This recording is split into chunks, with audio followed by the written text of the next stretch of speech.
Welcome to Flipping the Table and another honest conversation about food, farming, and the future. Today, we share a very important conversation between our friend Rodger Wasson, host of Farm to Table Talk, and Blake Hurst, a leader from the Midwest commodity farming sector, who is a Republican and has a very clear understanding of what tariffs can do to his soybean and corn operations. He farms thousands of acres using no-till practices and has decades of experience with deep understanding of how agriculture, economics, and trade policy are impacted by presidential decisions. We hope you will learn much from this very honest conversation. Well, it's election time, and I'm electing to have a podcast. Not only that, I'm electing, and in fact, have voted for having a guest to talk about it with me, talk about the implications of the ideas that are being surfaced on both sides, really, but should be part of what we think about as we're approaching this election and getting ready to vote one way or the other. I want to welcome Blake Hurst. Hey, Blake. Welcome Good back. morning. Yeah. Well, I'm going to introduce ourselves a little bit, Blake, because people who have listened to me for a while know that I've worked in agriculture across the country in a lot of states, and state, national. I've always worked for farmers and from a farm. And then you are a farmer. You've worked for farmers, too, in that you were the president of the Missouri Farm Bureau. And I think we have kind of a common interest in wanting to things go as well as possible for farmers, and ultimately that means for consumers as well. But we're in different parts of the country too, Blake. You're in Missouri, I'm in California, and I won't be the first one to point out that people suspect that there's generally a little different outlooks in some cases between California and Missouri. In fact, the last time we talked, Blake, I think we were comparing notes of the political signs in our neighborhoods, and it seems to me that mine are exactly opposite as the ones are in your neighborhood. So I think that would be a fair bet. I got to tell you, one of them I think is cute. I don't think this is being too political. Is that one of the signs that's one of many in the neighborhood has a punctuation mark and a musical note. And you had to guess what that meant. All right. Well, and that punctuation mark is for pausing in a sentence.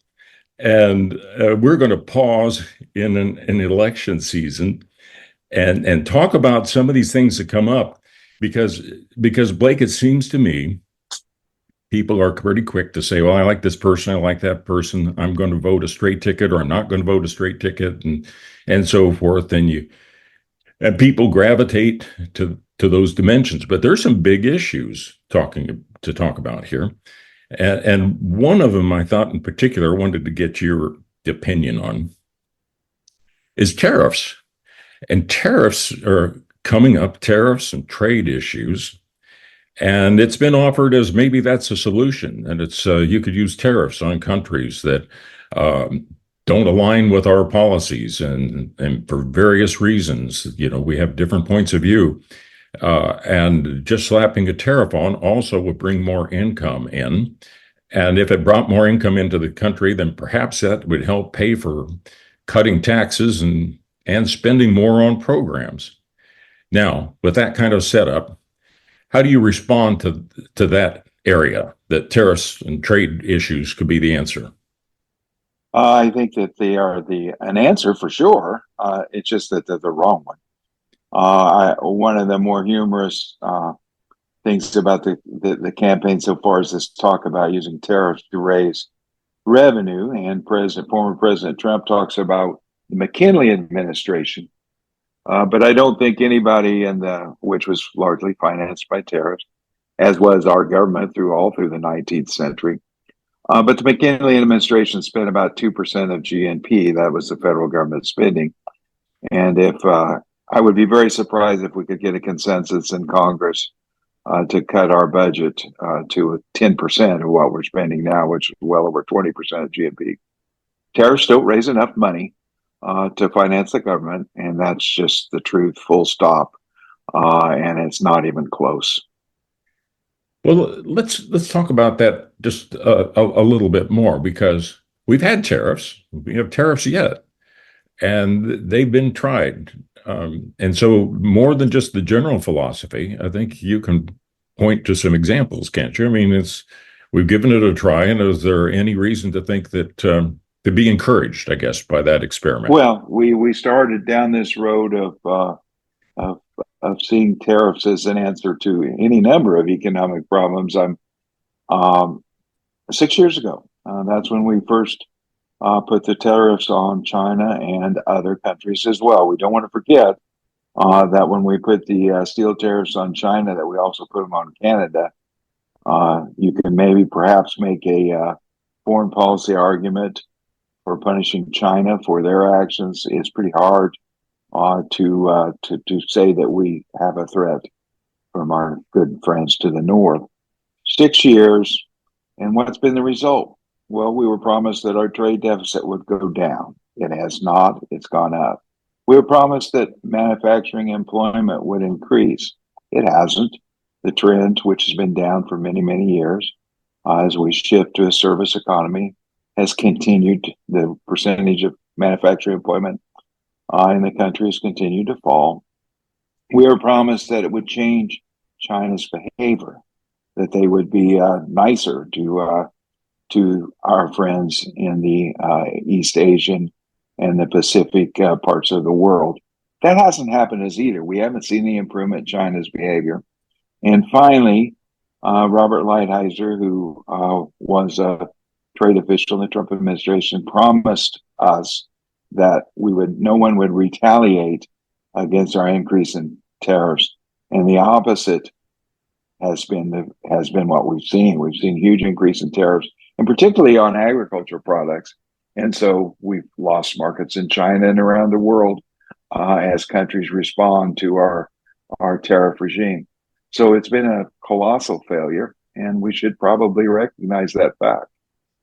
Well, apparently, the administration that put that into effect recognized it wasn't going as well as they thought it would, because they ended up, didn't they, get a program that was going to be able to help agriculture, such as soybean farmers, with something to support them, because there was an acknowledgement that, wait a minute, this retaliation is hurting, and so they had to spend a certain amount of money to try to ease the pain to farmers. Did I get that halfway right? Oh, sure. I think the last study I saw on the cost to just our soybean exports was a $27 billion cost, and I and other farmers received payments from the Trump administration just on top of $30 billion. So there was compensation involved. But I think we have to ask the question: if you have a government program that means that one small slice of the economy has been hurt to the tune of $30 billion, what's it done to the rest of the economy? And I think we're starting to see studies from all kinds of different economists, different political groups. And they're all finding that the jobs that were saved came at a very high cost. And even that, for example, the steel tariffs ended up costing jobs, because what happens is steel may be the final product in a steel mill in China when it's shipped to the U.S., but it's an intermediate product here. It's used by manufacturers to make cars, tractors, combines, houses, windmills, whatever. And you could think of the hundreds of things that use steel. And all those industries many of those industries saw a decline in employment because the cost of their main input had gone up. So sometimes we see, profitable years for steel companies after we protected them with tariffs, but we also see declines in employment in the industries that use steel. That reminds me of some comments that were made not too long ago about taking an action potentially against a company like John Deere, which makes a lot of those green tractors and combines and all the other equipment that we depend on so much for agriculture. And I think it was in response to John Deere was either going to move more jobs to Mexico, or source more out of Mexico. And so a comment was made on a campaign trail that we'll just put a tariff on all these products that John Deere is importing. Now, it doesn't take much to imagine that would have an effect on the price of tractors and combines, I suppose. Yeah, and as a farmer and as a citizen, Obviously, I know lots of people that work for John Deere. I wish them well. We'd hate to see any kind of jobs exported, although I think there was some moving around. So I think there's some, and always, of course, the design, all of the intellectual property is developed, and anything as complicated as a combine is developed in the U.S. So we don't want to forget that the people that put that bolt on the panels on the combine are really the last people in a long production chain. Well, and we also have to think about it this way. I live in the center part of the U.S. Kansas City Southern has a rail line that goes from here to Mexico, and much of my corn eventually ends up in Mexico. So if Mexican employment increases, Mexicans' income increase because John Deere is adding workers, that means there's more money to buy my corn. So when you think about it, a tariff that would raise the cost of the things I buy and decrease the income of my customers is probably not totally in my interest. So we have to balance all the add-on effects or the effects that happen later after you take a move like increasing tariffs. When we talk about issues like this and you start giving the example of soybeans, I know some people, maybe a lot of us in California that say, well, maybe that is a Midwest issue. Maybe that's, soybeans, corn, soybeans, cotton, and those programs. But in fact, I know that there were tariffs then that were retaliatory that ended up affecting trade of, like in California, we've got 300 some commodities. More than half of them are exported to some extent. And in the case of a product like almonds, which you can buy at the local farmers market, but also some of the same companies are exporting around the world. And in fact, 70%, over 70% of all the almonds we're producing in California are exported and depend on world trade, and the prices went down when those things went up. So it has far-reaching effects. And I think rather than just pointing a finger at you and your neighbors in Missouri and so forth and saying, well, it's being extra sensitive to those Midwestern crops, it affects us all over. Well, sure it does. And obviously there's agriculture commodities that face import pressure, and we certainly understand where people who raise tomatoes, for example, and we see a lot of imports from Mexico, are concerned about the terms of trade between our two countries. So none of us, I think, are perfect in our allegiance to free trade, even though I'm proud to call myself a free trader. But it causes us to be poorer. We as a country will be poorer if we, after the election, increase tariffs. It will cause us to innovate more slowly because our companies will have less competition. It will cause us to be less efficient because we have less competition. And that goes for me as a soybean producer. Even though 50% of soybeans are exported, we're in a very strict competition with Brazil and Argentina. We have to get better or we'll lose those export markets if tariffs don't do it for us. So that makes us better. It's not always pleasant. It's not always comfortable, but it's important. And I don't place much importance on trade deficits because I'll tell you, I think if you look at the records, if you look at what's happened, tariffs have very little effect on the overall trade deficit. What the trade deficit is, because all that money comes back. When I buy, we visited before. We're both coffee drinkers. When I buy some coffee beans and send my dollars overseas because coffee isn't produced or not very much produced here in the U.S. Those dollars come back to the U.S. They have to be spent in the U.S. in one way or the other, and they come back in one of two ways: they either buy goods and services, or they come back in the form of investment. We run a trade deficit because we have a low savings rate, including, of course, a huge government deficit. If you really, really are concerned about our trade deficit and you want to see it decline, then balance the federal budget or at least cut our deficit. because all those dollars have to come back, and they come back often as investment in the U.S., which is a good thing. We benefit when other countries invest in our treasury bills, in our companies. The people that hundreds of thousands of people that work for foreign-owned firms are a beneficiary of that investment. So it's a good thing.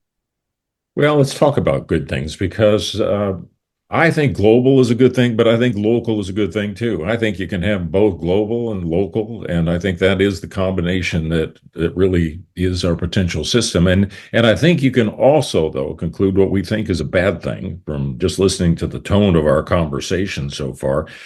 Neither one of us think tariffs are the answer or necessarily a good idea. I think we both could see some times when there's an exception, of course. But as an alternative, then it would require you to engage in trade, trade talks, being able to get trade agreements and so forth back on the table. And Blake, we haven't done much of that lately. No, and I think that one of the things we should, as we talk about tariffs, the reason we have a 6-year example of a tariff program not working is because the present administration has kept all of the Trump administration's tariffs in place and actually added to them. The same thing goes for trade agreements. One of the first things that President Trump did was withdraw from the Trans-Pacific trade agreement, a trade agreement that had been negotiated during the Obama for years and years, but finalized during the Obama administration. It was a good thing for agriculture. It would have been a good thing. And on a sort of a geopolitical foreign policy thing, it was aimed at China. The idea was to strengthen trade ties with the other countries in East Asia, with the Philippines, with Vietnam, with Bangladesh. I mean, all those countries, in order to have them be partners with U.S. and Australia and New Zealand. And we withdrew from that trade agreement. And the Biden administration has made no attempt. In fact, they've been very clear that they have no interest in renewing those talks or moving forward at all. So, yeah, we need to talk to people. One of the things that's come out of former trade agreements is the WTO. And as it turns out, we have a very good record of winning cases against the WTO. When we think of some other countries trading unfairly, we do pretty well. We also have seen China, as surprising as it may seem, pretty well abide by decisions made by the WTO when they agreed to adjudicate trade disagreements. We've refused to appoint judges, basically what it is essence to judges to the WTO. And that's the past two administrations, have pretty well made it impossible for them to settle disagreements in trade, and that's harmed us. And we need to be honest and acknowledge that fact that we get frustrated with the WTO. We don't like trade agreements. We think we're always getting taken advantage of. But actually, as I said, we did pretty well. We were well over 50% in the cases we brought. And China did, as a rule, follow the dictates of those court cases or those judicial actions. You've done a good job of pointing out that there have been trade issues coming up on, from both parties and both administrations. So now we're at the verge of having one way or the other a change in administration. May or may not be change in parties, but there'll be changes. But as that happens, there'll be decisions made on who gets to be in leadership roles, because the presidents and even senators and others who come in, they don't know everything, and they get to choose people to advise them to be on their team. And in the case of food and agriculture, big job is Secretary of Agriculture, and Secretary will be having deputy secretaries and assistant secretaries and administrators and so forth. A whole slew of them come in. And among them, you can have people come in that are set with interesting ideas. And this is where I want to tap on your opinion again, too, because of some of those, quote, interesting ideas that come up. Robert Kennedy has had his ideas bandied around. First, he was having ideas that he was expressing about food and agriculture policy and the state of nutrition in the country and all sorts of issues. And it was as an independent candidate, and then he was going to be a Democrat, and then he was going to be a Republican, and it seemed like he was then dropping out of the race. But he kept talking about these broad ideas that he had about food and agriculture, and it looks like he found a home in one party. One party he didn't go with, another party he went with. But all of a sudden, he's showing up more and more with some of his ideas. So people saying, gee, maybe he's the kind of guy that we need to have Secretary of Agriculture or head of HHS. And I think it's worth noting, and you've noted it well, that he's got some fairly unusual policies that are concerning for people if they're concerned about having a stable food and farming future. So you got to think about Robert Kennedy and some of the ideas he's recommending?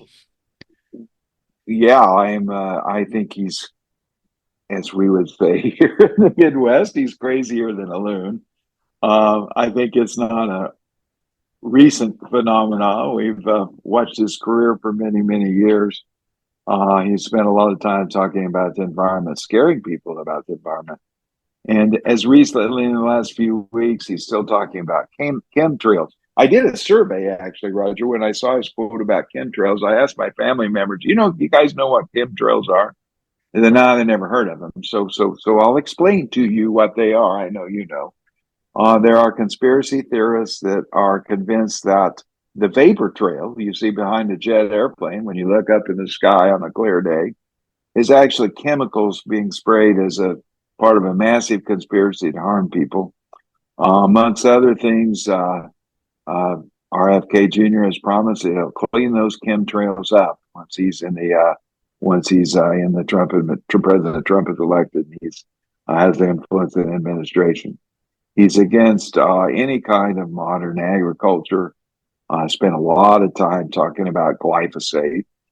Spent a lot of time talking about Roundup, but he goes much further than that and wants to have organic. He says organic regenerative agriculture. Now, regenerative agriculture is a term with a lot of good connotations. It means different things, I think, to different people, but we're pretty well agreed on what organic is.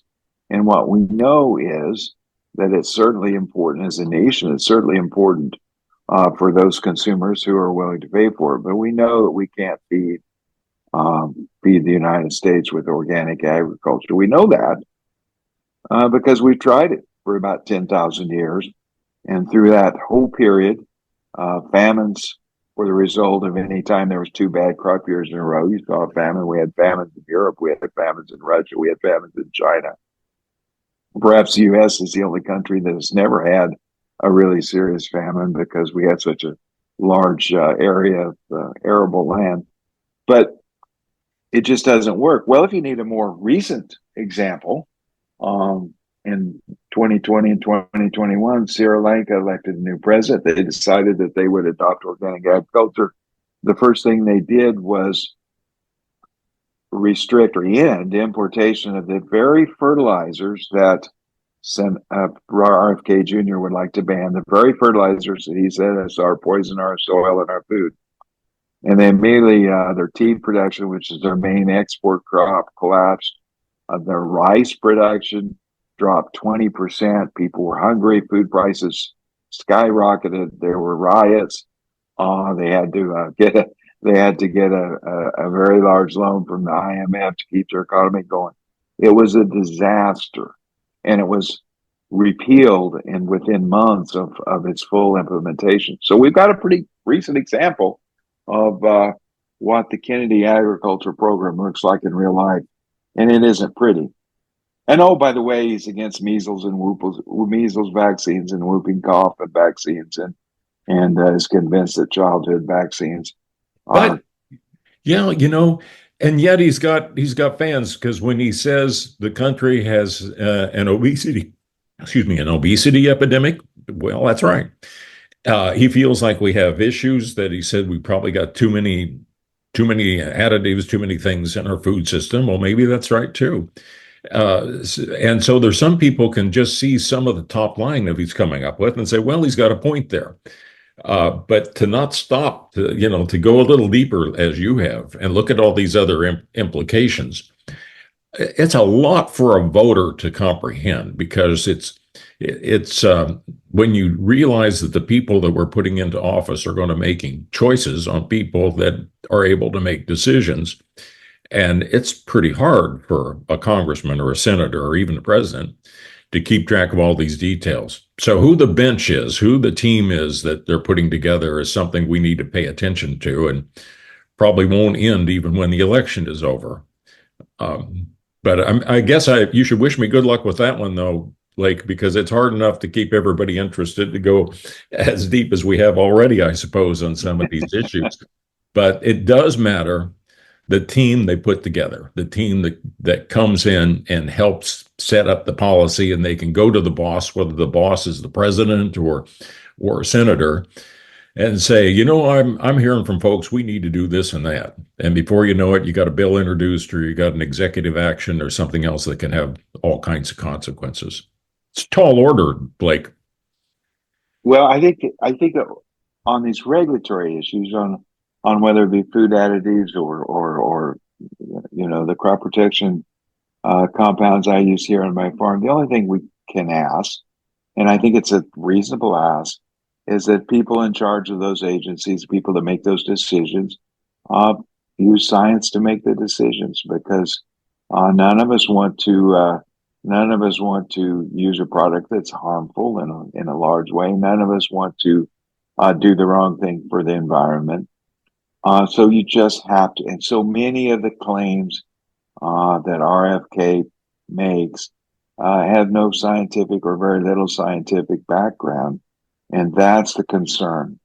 And so, I mean, I think I watched several videos he's put out, and one of them is talking about some kind of yellow dye that's used in, I guess in snack foods. Well, he says it's dangerous.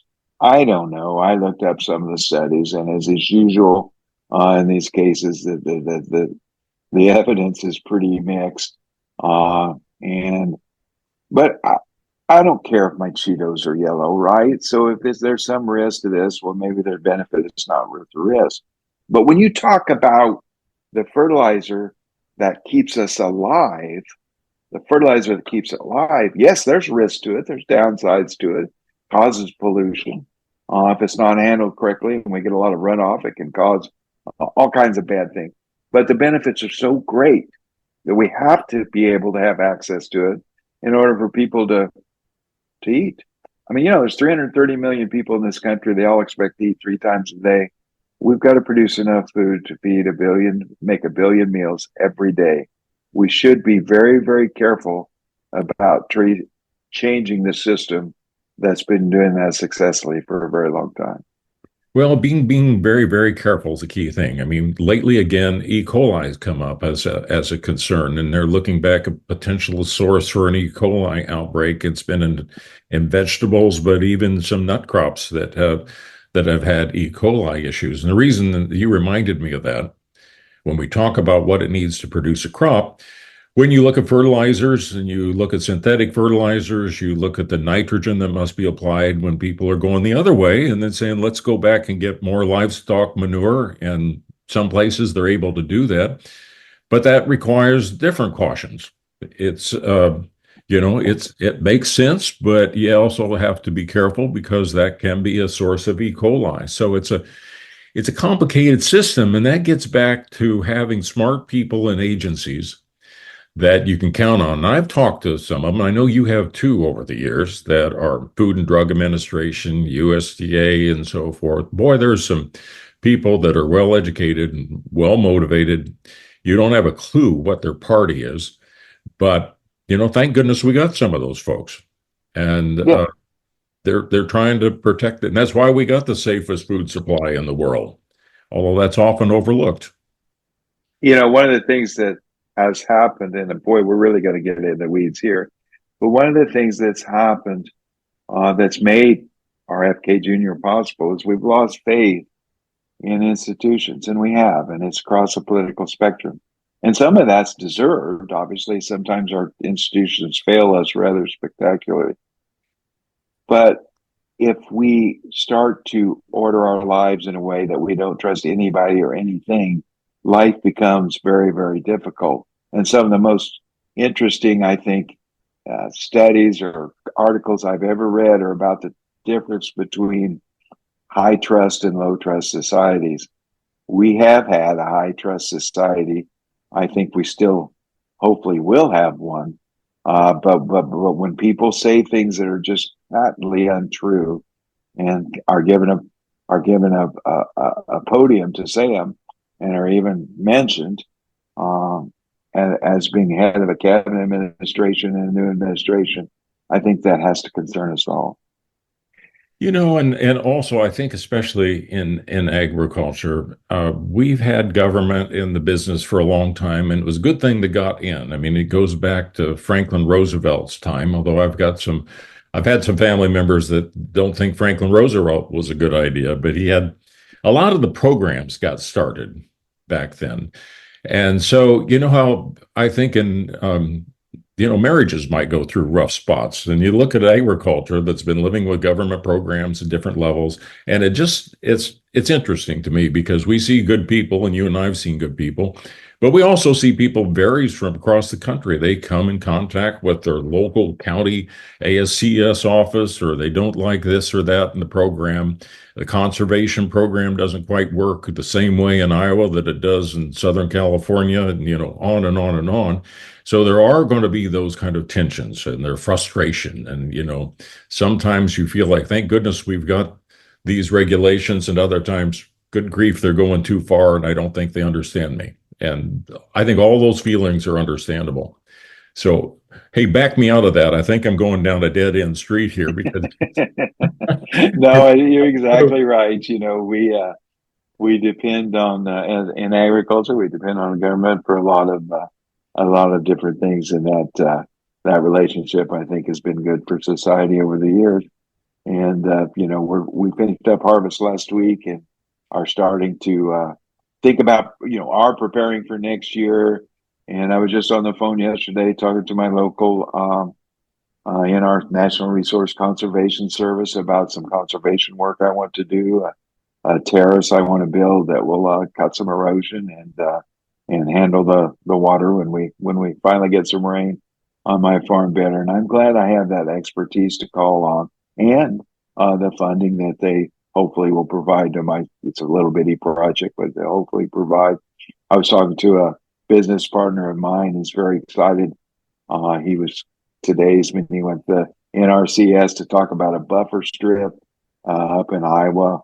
And, obviously Iowa has some challenges when it comes to water quality, and he's working with the NRCS again to hopefully make a difference. And so that partnership has been very good, and we should never forget to show some gratitude, I think, for the ability we have to work with a lot of different agencies as we try to run our farms. Well, I think some of the most impressive people I've ever worked with are involved in agency work, and I can remember the county extension agents that made a big difference in the counties I've been around, and just great people doing what they can. But that it's one of those things that's unexpected, like something else you've experienced that you've talked about before, and that is labor and immigration. There's no doubt. Across the country, there's concerns about the way people have come into the country and how many, and yet over 2/3 of the counties in America have been trying to request legal migrant workers and bringing them into the country and work. And you've had personal experience with that. That's not something that when you started farming you thought you'd be doing, but you've had to bring in help from outside of the United States, right? Yeah, we along with our corn and soybeans are kind of a traditional corn belt crops. We grow greenhouse crops, grow flowers, and the last 2 years we've had two H2A workers, which is a temporary agriculture program, and they're from Mexico, and they come in February and stay till the end of June. It's been quite a bit of paperwork in order to get their approval. But we've been able to wade through that each of the last two winters. And it's been a good experience. A good friends turned into good friends. We follow them on Facebook, and I posted a picture last week on my wife's birthday. We were in the field having lunch and celebrating her birthday with the combine. And the first person to reply was one of the young men that worked for us last spring, and he said, "Happy birthday! Hope to see you soon." So it's been a good experience, and we live in a small area, and that's good news in a way. A good news that the employment situation is here is such that people, most of the people that worked for us in the past have moved on and got work seasonal, which is our challenge. If it was full time, it wouldn't be a problem, but it's seasonal. And so most of the people have moved on and gotten full time jobs, and we've been able to fill in that gap with people from Mexico. Been a very, very good experience for us. Yeah, well, it's one of those things too that when you get it signed up, you needed help and you couldn't get the help you needed in the greenhouse. You had to request and meet somebody and help them arrange, right, for a place to live, and then you had to figure out how you could communicate with each other because neither one of you were doing quite the language. Yeah, well, there's different ways to do the paperwork for H2A. I've actually done most of it myself. I talked to, as it turns out, the first thing I did was call the person that kind of handles labor issues for the American Farm Bureau, and I said, "Hey, can a person of slightly below average intelligence work their way through their paperwork without hiring an immigration lawyer?" There's dead silence on the phone, and for about 30 seconds. And of course, she knows me well. She said, "I think so." so I made it. I do have a lady that we've hired, and she actually sources the workers, and goes through the procedure of getting them the visa that they need. And we communicate. Oh, my wife is trying to learn Spanish. My son-in-law is working on learning Spanish. But Google Translate works wonderfully, and they have phones, we have phones, we just use Google Translate. Well, I've heard that the area that's needing the most help is actually dairies. We've had a lot of dairies that have moved from just California to up in South Dakota, North Dakota. Right. It takes a lot of labor in a dairy anymore, and it's hard to get people to do that work. And I think among agriculture, I believe I've heard that the dairies are like the most demanding. Everybody assumes that it's issued down closer to the Mexican border and so forth, and some of the fruit crops and so forth. But it's not so. It's all over. We need help, and hopefully we do a better and better job of getting them in, and have the experience like you've had that you didn't think you were going to have to go through, but you did go through, and that's just one other one. I was thinking, is there any other of these hot topics that you and I haven't touched? And one of them I think I need to mention is climate, because it started off climate was just going to be a political issue. And then you start seeing a transition and people say, well, something's going on here. And then you start seeing a lot of programs for regenerative agriculture and, climate change and so forth. And that conversation gets wrapped up even in the Farm Bill too, with some programs. And I don't know when you see this, and you probably hear what I do and maybe feel the same way, is that, well, something's going on here. There's a direction here. Many of these programs are good, and some of them look like they're not really well thought through, and they need to go back to the drawing board. But how do you stay engaged about those issues without it just becoming as partisan as it has? Yeah, I mean, there's a huge that's a huge topic. I think some of the and I understand why they do it. I think some of the farmer reluctance to get involved in the private programs is the long-term nature of the commitments you make. In other words, and I understand that if you're actually sequestering carbon, it's going to take. They need to be able to make sure you continue to do that. So that's been a sticking point. One of the problems, and I don't see an easy solution, has been the fact that so we've been no-till farming for a very long time. I once was in a meeting with a person who was talking about, it was a large corporation talking about their carbon program. And I said, well, look, you're not going to give me credit for no-till because I'm already doing it. She said, nope. And I said, well, what if I get out the disc and till the ground for 2 or 3 years and then go back to no-till and you'll pay me for it? Oh, no, that'll never happen. We'll look at Google Earth. We'll make sure. So all these issues have to be worked out. It's very hard, as it turns out. And I think sometimes the programs are written without acknowledging this fact. It's very hard, as it turns out, to measure carbon to see what works. We really don't know, and that's sort of the dirty secret that's behind all this. We really don't know what works really well for sequestration. We don't know how long it works. We don't know what it's worth. But it does bleed over into other things. And I'll close with one other thing. You didn't even think about me going here, but I think it's a big issue and continuing to be a big issue. As you know, the federal government gives nutrition guidelines, and they appoint a committee of experts. They just came out in the last few days with their guidelines, and they continue to recommend cutting down the consumption of red meat in your diet. And of course, when the guidelines came out, all of the the cattle groups and the hog groups said, "Oh, you got to have meat. You need the zinc and B12 and all the other things that only meat can provide." And I am convinced we've gone through a very long argument over this. And, for years we've been told to eat less fat and more carbohydrates.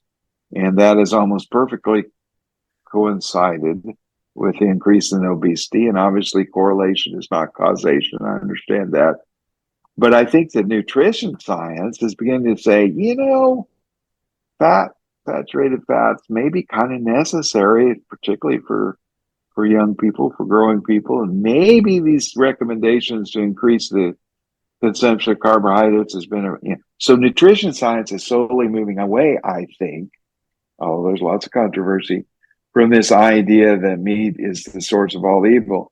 But at the same time, carbon, people are very concerned about the amount of carbon that beef production produces. I'm convinced that it's bled over into the nutrition recommendations. And this continuation to recommend a decline in red meat consumption has more to do with global climate change than it does with nutrition. But that's just me. No, I think those are excellent points. And I think the other thing that's happening now is that there's much more priority on protein at different levels. There was a stage there where people were saying, some people still say this, you get plenty of protein. You can cut back on your meat consumption. You can cut back on this and that. And now they're coming out and saying, well, it depends. Unless you're old or unless you're young or unless you're an athlete, well, wait. And then you need to eat more protein, Yeah. And the other thing is that how many years have we gone through to saying that from the cholesterol issue is stop eating eggs and maybe get 1 egg a week. And I remember when people were saying that, maybe 2 eggs a week, but boy, I'm in trouble. Yeah. And then somewhere over these last couple of years, it's coming out more and more and said, whoops, never mind that. It's not the dietary issue is not the concern we had. That doesn't mean there isn't some people still saying that, but for the most part, it's kind of like, well, we made about a 3-decade error there. Sorry about that. I think that's exactly. I mean, I read someone yesterday. And they said, just so, like many people, I wish I weighed less than I do. But my problem is not sugar, it's not processed foods, it's not all those things. It's I need to push away from the table just a little quicker. Yeah. And so the nutrition secret I've decided is eat a lot of stuff and good food and listen, just don't eat too much. Well, listen, you're out in Missouri where it's hot and humid in the middle of the summer, and at the end of a hard day, a cold beer tastes good to you. But bad news, I have a feeling that's the next thing to go in the dietary guidelines. Yeah, well then I'm really going to ignore them. No, they're going to do that. They're going to say that because they're already saying that alcohol doesn't have anything good going for it, and they kind of went too far with, the red wine thing, and it turned out, well, okay, maybe not so much. And you can already see it coming. Yeah, I That think you're exactly they've right. already dropped it down to saying that men can have up to 2 drinks a day, and now they're going to say, and now they got it down to one. And this next one, I'm pretty sure they're going to say it's better off you never have any at all. So you're going to have to find another cold, refreshing drink, Blake, or you're going to be on the outside. Yeah, I still go with Willie Nelson, who said there are more old drunks than old doctors. So he's going to have another round. So there you go. Yeah. Well, so yeah, I've gone to St. Louis Cardinal games in the middle of the summer, and I'm pretty sure I couldn't have gotten through them without a cold beer. So, That's the hottest place in the world. yeah, yeah. Well, I don't know if this is a good place to wrap it up, but I'm getting thirsty. All So right. I guess with the things that we're talking about, um, it's good even for us, I think, to be able to reflect a little bit on it. And there's so many layers to it all, and how people can make decisions. First, they can make a decision to vote one way or the other, and I think we can both agree on that. Get out, vote, but also think a little bit about it. Think about the implications of who we're putting in, and what are the policies that are coming. No matter who it is, there's going to be mistakes made, and hopefully the system can keep improving. But but if you were going to have a final word and saying, as you're approaching this season, you're electing leaders and policies and so forth. I mean, what counsel do you have to people that say, well, I care about farmers. I care about my food system. I want to do the right thing. Do you dare speak up, or do you try to keep your head down? Well, I think a couple of things. I think these issues are important. There's a lot of reasons why people vote, right? And nobody really, I think, understands. I don't think political science is any better than nutrition science. They don't understand why people vote the way they do. But these issues are important. We should keep them in mind, and we should remember that once the election's over, the issues are still going to be on the table, and they're not. When I left Farm Bureau, I told my successor, my final comments was, no political issue is ever decided. Right? We're so nothing is ever settled. We continue to re-examine the decisions we made in the past. We hopefully change them. And the other thing I would tell people is, nothing sets my teeth on edge than the statement, and I bet you've heard it 15 times, 20 times, 30 times in the past 3 months. This is the most important election in our lifetimes. No, it's not. There'll be another one in 2 years. Yep. Will they make it through this? As Adam Smith said, there's a lot of ruin in the nation. We seem to be sort of convinced that we've got to find out how much, but there's another election in 2 years. Well, there is another election in 2 years, and I think there's between the elections too, there are things that'll be happening. There are hearings taking place, there are bills introduced, there's congressmen coming home and talking to people on the weekends and so forth. And we have to engage there too, because on the other side, I think it was an area like maybe pharmacy, big pharma. There's supposedly over 1,800 registered lobbyists in Washington, recommending them.